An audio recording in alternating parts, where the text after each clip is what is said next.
من الطوابع اللي معايا دي.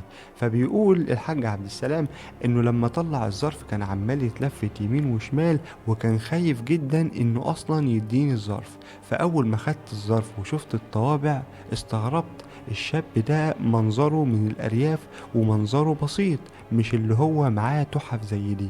فبيقول اول ما سألته اتوتر وقال له دي بتاعت جدي. فهنا انا عملت نفسي مصدق وقلت له ده شكل جدك ده كان راجل صاحب مزاج. فهنا قال له خلاص انا هشتريهم منك، ولكن انا مش معايا المبلغ كامل، فهديك النهارده 10 جنيه. وخلي بالك احنا بنتكلم في التسعينات، فانت عارف ال10 جنيه دي معناها ايه.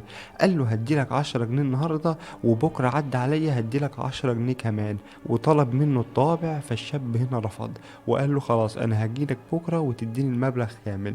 فهنا الحاج عبد السلام اخد منه طابعين مقابل انه يديله ال10 جنيه عشان يربطوا كلام يعني. وأول ما الشاب ده مشي راح وفعلا بلغ عليه الحكومة.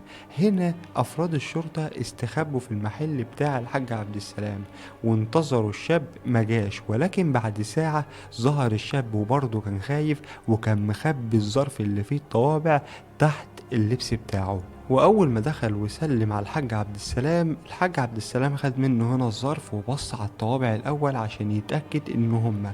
واول ما شاف الطابع راح رافع ايده لفوق، ودي كانت الاشاره ما بينه وبين افراد الشرطه. وعلى طول افراد الشرطه جريوا عليه ومسكوه وقبضوا عليه. هنا بقى التحقيقات بدات.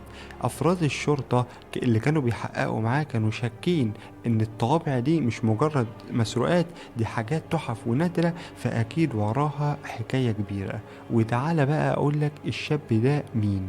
الشاب ده اسمه شعبان، وهم محافظة الشرقية، وجه اسكندرية من 3 سنين عشان كان بيدور على شغل. وفعلا اشتغل في الأنابيب، كان بيوزع أنابيب.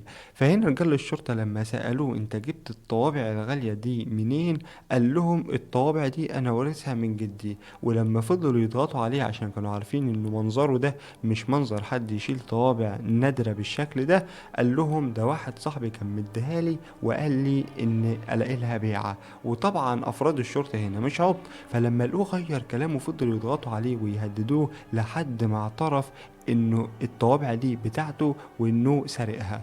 المهم بعد ما قال لهم الكلام دول، بعد ما قال الكلام ده افراد الشرطة على طول طلعت للمكان اللي كان عايش فيه وكسروا الشقة بتاعته ودوروا جوه ولقيوا تحف تانية كتير، وكمان لقيوا شنط جلد بتاعت سيدات، ولقيوا حاجات كتير زي قماش وفستان سواري وحاجات غالية ونادرة. ولما